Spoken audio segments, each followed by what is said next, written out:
नमो नमः। मैं हूं ममता ठाकुर और आपका इस चैनल पर बहुत बहुत स्वागत करती हूं। आज हम सूरदास जी के विनय नामक पदों की हिंदी व्याख्या करेंगे और इसे मैंने लिया है मध्यकालीन काव्य कुंज से।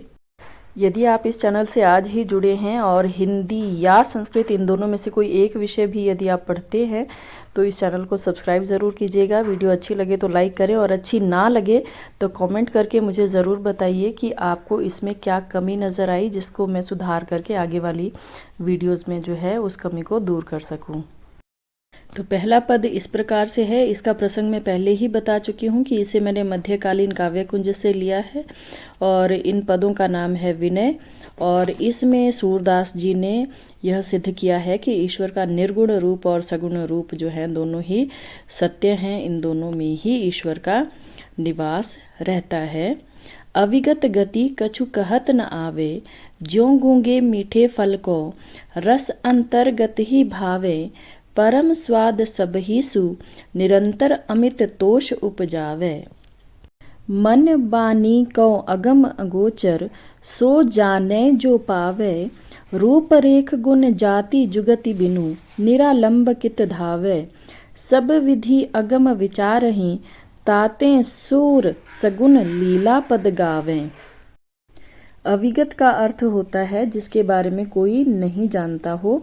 तो अविगत गति यानी कि निर्गुण और निराकार ब्रह्म को इन्होंने अविगत कहा है।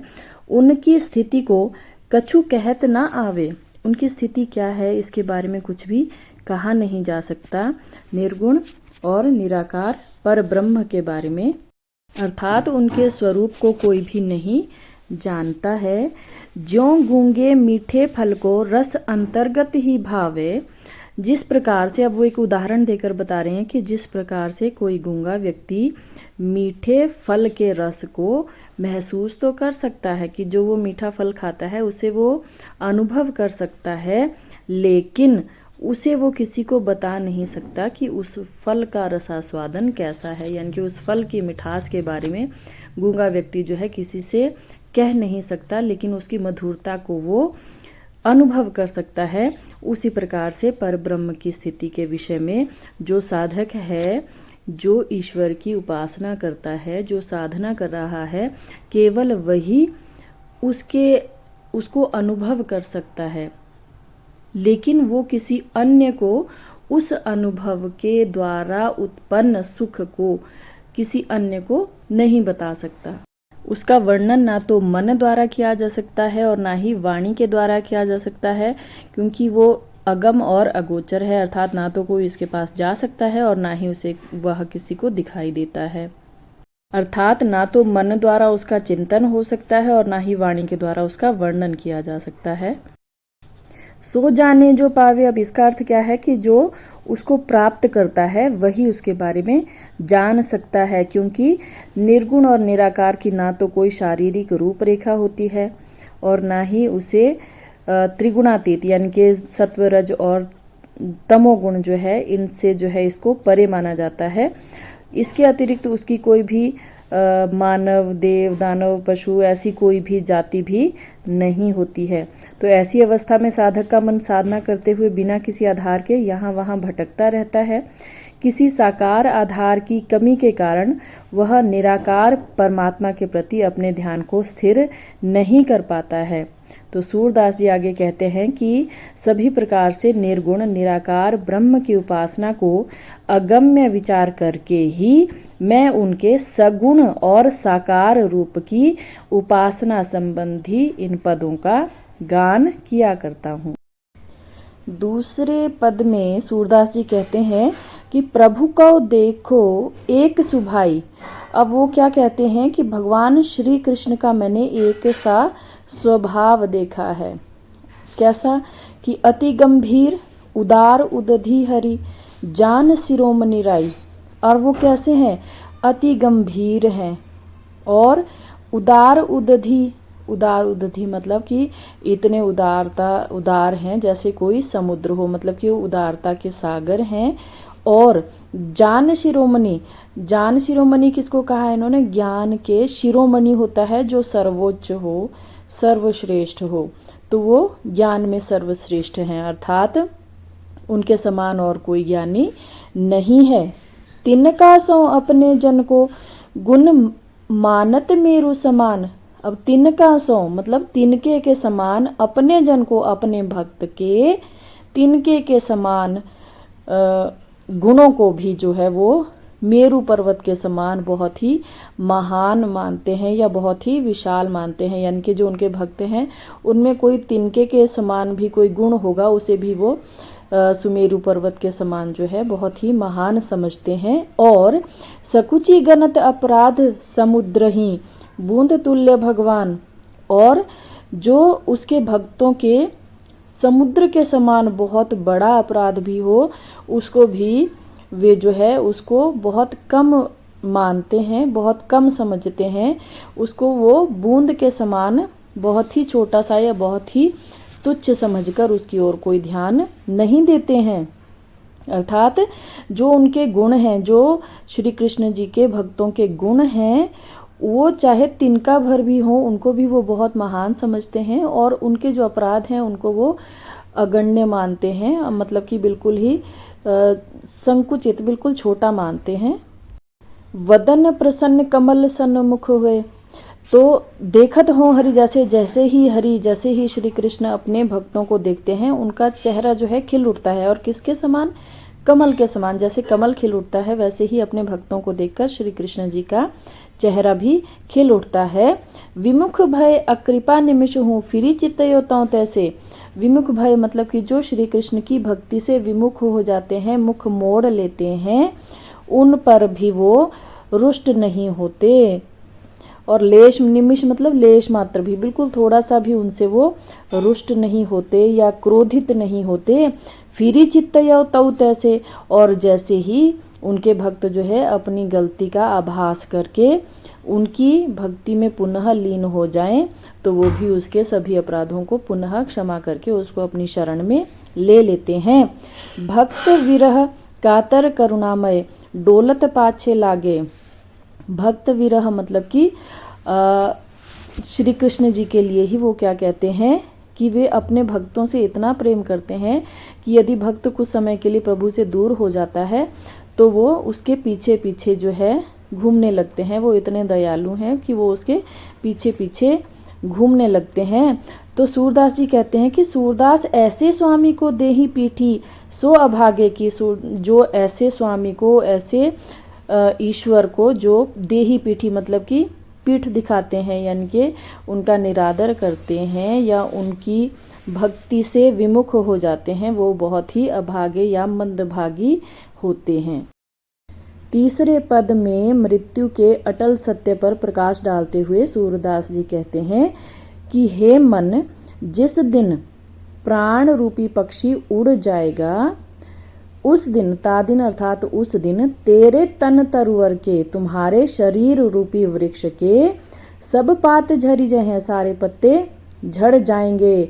या देही को गर्व न करिए, इस देह का, इस शरीर का गर्व मत करिए। मत गर्व अर्थात घमंड मत कीजिए। सियार काग गिद्ध खे हैं, इसको सियार काग यानी के कौआ और गिद्ध खे हैं मतलब खाएंगे, कि इस देह को जो है जब ये मनुष्य की मृत्यु हो जाती है तो ये देह जो है इसको सियार, कौए और गिद्ध ही खाएंगे। तीननी में तन कृमि कह विष्टा कह हुए खाक उड़े हैं। अब इसका परिणाम क्या होगा इस देह का, कि तीनों में से एक कोई एक परिणाम होगा कि या तो यदि इसको मिट्टी में दबा दिया जाए तो ये मल बन जाएगा, ये सड़कर कीड़ों में बदल जाएगा, या फिर अगर उसको जला दिया जाए तो खाक उड़े हैं तो वो खाक बनकर उड़ जाएगा, अर्थात राख बनकर उड़ जाएगा यदि इस तन को जला दिया जाए। कहाँ वह नीर, कहाँ वह शोभा, कि वह कांति, वह चमक कहाँ रह जाएगी। कहाँ रंग रूप दिखे हैं, और वो रंग रूप भी तब नजर नहीं आएगा। और जिन लोगनी सो नेह करते ही देखेगी नहीं, और जिन लोगों से वह हमेशा स्नेह करता रहा वही तुम्हें देख देख कर घिने ही मतलब कि घृणा करेंगे। आगे चतुर्थ पद में सूरदास जी क्या कहते हैं कि जब मनुष्य की मृत्यु हो जाएगी तो घर के कहत सबारे काढ़ो भूत होई धरी खे हैं, कि जो आपके मनुष्य के घर के लोग होंगे वो क्या कहेंगे कि इसे जल्दी से घर से बाहर निकालिए, यानी कि जो मनुष्य का शव उस समय पड़ा होगा उसे सब यही कहते हैं कि जल्दी से इसको घर से बाहर निकालिए, नहीं तो ये भूत प्रेत बनकर घर के लोगों को खाएगा। जिन पुत्र नहीं बहुत प्रतिपालियो देवी देव मने है, और जिन पुत्रों को बहुत प्यार से पाला पोसा है और जिनके लिए बहुत से देवी देवताओं की मनौतियां मानी थी, वो ही क्या करेंगे, तेई लय खोपरी बांस दे शीस फोरी बिखरे हैं, कि वो ही सगे संबंधी या वो ही पुत्र तुम्हारी खोपड़ी पर जो है बांस मारकर अर्थात कपाल क्रिया करके उसे फोड़कर बिखेर देंगे। अजहू मूढ़, मूढ़ किसे कहते हैं, मूर्ख को कहते हैं कि हे मूर्ख करो सत्संगति, कि अभी भी है मूर्ख समय है तुम सत्संगति या संतों की संगति कर लो, क्योंकि संतों की संगति से ही कुछ प्राप्त हो सकता है।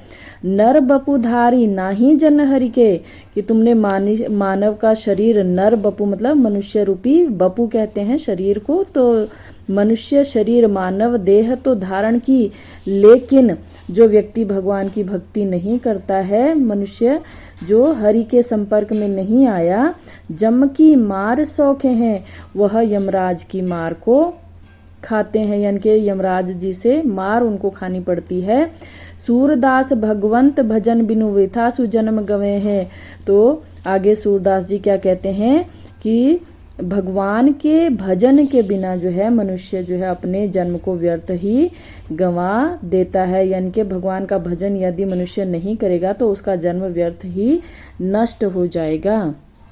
कहने का भाव यह है कि मनुष्य जब तक जीवित है उसे ईश्वर का भजन करना चाहिए, क्योंकि मरने के बाद तो उसकी यमराज जी बहुत ही दुर्गति करने वाले हैं, क्योंकि इस धरती पर जिनको वो अपना मानकर चलता है वो सभी जो है जब मनुष्य के प्राण छूट जाते हैं तो वो सभी उसके लिए पराये हो जाते हैं, इसलिए उसका एकमात्र सहारा ईश्वर ही है। ईश्वर की शरण में जाने पर ही उसे मुक्ति प्राप्त हो सकती है।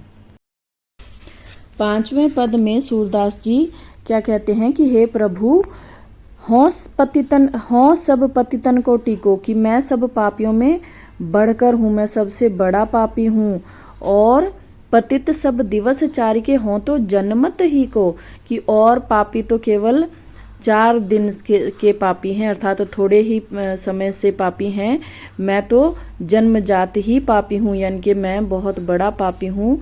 हे प्रभु आपने बधिक अजामिल गणिका और पूतना इन सबको तारा है, यानी कि इन सभी का आपने उद्धार किया है, उनको भवसागर से पार उतार दिया है। मुझे छोड़कर आपने सबका उद्धार किया है, मतलब कि आपने मुझे छोड़ दिया और सबका उद्धार कर दिया। मिटे सूल क्यों जी को, तो ऐसे मेरे हृदय की पीड़ा भला कैसे दूर हो सकती है कि आपने और सभी का उद्धार कर दिया लेकिन मेरा उद्धार नहीं किया है। को न समर्थ अघ करीबे को खींच कहत हो लिको, तो आगे क्या कहते हैं कि और कोई भी मेरा कल्याण करने में समर्थ नहीं है, ये बात मैं लकीर खींचकर कह सकता हूँ कि मेरे समान और कोई भी पापी जो है इस संसार में नहीं है, या जितना पाप मैंने किया है इतना पाप करने में कोई भी समर्थ नहीं है, इस बात को मैं लकीर खींचकर कह सकता हूँ। तो अंत में जो है सूरदास जी आगे क्या कहते हैं कि मरियत लाज सूरपति तनी में, कि मैं तो इस शर्म से ही मरा जा रहा हूँ कि पापियों में मुझसे मोहते को नीको, कि मुझसे बढ़कर और कोई पापी नहीं है, कि मुझसे बड़ा पापी जो है इस संसार में और कोई नहीं है। तो कहने का भाव ये है कि पापी होने के कारण और कोई भी मुझसे पहले पार नहीं उतारा जाना चाहिए, यानी कि सबसे पहले मेरा ही उद्धार हो, क्योंकि आप सभी पापियों का उद्धार करते हो, तो सबसे बड़ा पापी मैं हूँ, इसलिए पहले मेरा ही उद्धार किया जाना चाहिए। 6ठे पद में सूरदास जी अपने पापों का वर्णन करते हुए ईश्वर से प्रार्थना करते हैं कि उन्हें इन पापों से मुक्ति दी जाए। मौसम कौन कुटिल खल कामी, मौसम कौन मतलब कि मेरे समान कौन है कुटिल और खल दुष्ट, कामी विषय वासनाओं में लिप्त व्यक्ति, कि मेरे समान कौन है जो बहुत ही, कुटिल का अर्थ होता है टेढ़ा, तो इतना जटिल कौन है, दुष्ट और विषय वासनाओं में लिप्त कौन है जो मेरे समान है। तुम सो कहा छिपी करुणामय, कि हे करुणामय आपसे ये सब बातें कहाँ छिपी हुई हैं कि मैं कैसा हूँ, मैं कितना दुष्ट हूँ, मैं कितना पापी हूँ। ये बातें आपसे छिपी नहीं हैं, क्योंकि आप सबके अंतर्यामी हो, सबके मन की बात को जानने वाले हो। जो तन दियो ताही बिसरायो, ऐसो नौन हरामी।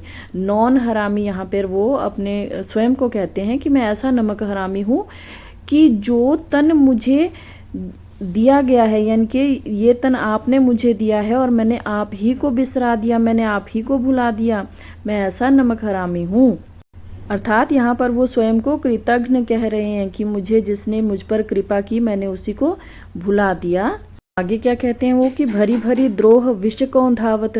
अब वो भरी भरी द्रोह विष, अब इन विषय वासनाओं से मैं भरा हुआ हूँ, ये विषय वासनाएं मेरे अंदर भरी हुई हैं, फिर भी मैं उन्हीं के पीछे भाग रहा हूँ जैसे कोई ग्रामीण सुअर हो। सुनित सत्संग होत जी आलस, सत्संग मतलब अच्छी बातें सुनकर जो है मेरे मन में आलस आने लगता है। विषयनी संग विश्रामी, और विषय वासनाओं में लिप्त पापियों की संगति में मुझे आनंद आता है, अर्थात मुझे प्रसन्नता होती है उन लोगों के मध्य में रहने में। मैं श्री हरि के चरणों को छोड़कर ईश्वर विमुख लोगों की दिन रात गुलामी करता रहता हूँ। मैं परम पापी, नीच और अपराधी हूँ। मैं सभी पापियों में अपने पाप कर्मों के लिए प्रसिद्ध हूँ। सूरदास जी कहते हैं कि आप तो पापियों का उद्धार करने वाले हैं, इसलिए हे प्रभु मेरी भी प्रार्थना सुन लीजिए। मेरी भी आपसे यही विनती है कि मेरा उद्धार कर दीजिए। 7वें पद में सूरदास जी क्या कहते हैं कि जरम सिरानो अटके अटके। सिरानो मतलब बीत गया, कि पूरा जन्म जो है इधर उधर भटकते हुए ही बीत गया, यानी कि हमारे जीवन में हमने कोई लक्ष्य नहीं साधा और ऐसे ही वो जीवन हमारा व्यर्थ बीत गया। राज काज पुत्र धन और यश रूपी डोरी को जो है उससे मैं बंधा रहा और विवेकहीन होकर यहाँ वहाँ भटकता रहा, अर्थात जो सांसारिक मोह माया है उसमें हम भटकते रहे। कठिन जो गांठी परी माया की, तोरी जात न झटके। और जो माया की कठोर गांठ बनी हुई है, माया ने हमें ऐसे बांध लिया है कि अब उसे हम झटक भी नहीं पा रहे, मतलब कि उससे हम मुक्त नहीं हो पा रहे हैं। ना हरि भक्त न साधु समागम, कि ना तो हमने हरि की भक्ति की, ईश्वर की भक्ति भी नहीं की, और ना ही सज्जन लोगों की या संतों की संगति की, कोई सत्संग भी नहीं किया। रहियो बीच ही लटके, और हम बीच में ही लटके रह गए। ज्यों बहु कला काछी दिखरावे, लोभ न छूटत नरकें।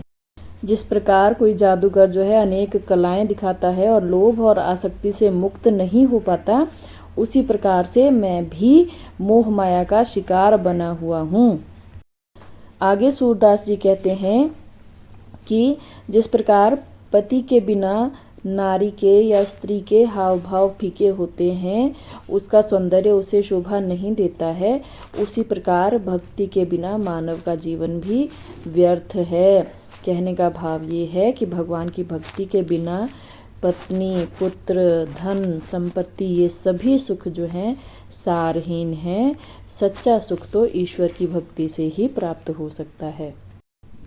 अंतिम पद में सूरदास जी कहते हैं कि मेरो मन अनत, अनत यानी कि अन्यत्र, कहाँ सुख पावे, कि मेरा मन जो है आपको छोड़कर और कहाँ सुख पा सकता है।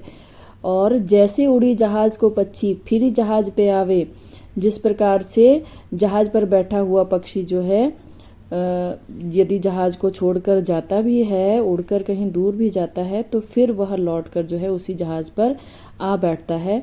अर्थात यदि मेरा मन जो है कहीं इधर उधर भटक भी जाता है तो शीघ्र ही लौटकर आपके ध्यान में लग जाता है। कमल नयन को छाड़ी महात्म और देव को ध्यावे, परम गंग को छाड़ी प्यासो दूरमति को पखनावे। अब आगे वो क्या कहते हैं कि कमल के समान नेत्रों वाले श्री कृष्ण जी के जो ध्यान में रहते हैं या जो उनकी भक्ति करते हैं और उनकी भक्ति छोड़कर किसी अन्य देवी देवता में ध्यान लगाते हैं, तो वो उसी प्रकार की मूर्खता है जैसे कोई प्यासा व्यक्ति अपनी प्यास बुझाने के लिए समीप ही गंगा को छोड़कर कुआं खोदने का प्रयास करते हैं। जिहि मधुकर अम्बुज रस चाख्यो, क्यों करील फल भावे। जिस साधक रूपी भंवरे ने आपके भक्ति रूपी कमल रस का पान कर लिया हो, उसे करील के फल का कड़वा रस क्यों अच्छा लगेगा। भाव ये है कि जिसने प्रभु श्री कृष्ण की भक्ति का आनंद प्राप्त कर लिया हो, वो अन्य देवी देवता की भक्ति क्यों करेगा। अंत में सूरदास जी कहते हैं कि हे प्रभु, आपकी भक्ति तो कामधेनु के समान है, और उस कामधेनु को छोड़कर यानी कि उस समस्त कामनाओं को पूर्ण करने वाली आनंददायिनी आपकी भक्ति को छोड़कर कोई मूर्ख व्यक्ति ही होगा जो आपकी भक्ति रूपी कामधेनु को छोड़कर किसी अन्य देवी देवता की भक्ति रूपी बकरी को दोहने का प्रयास करेगा।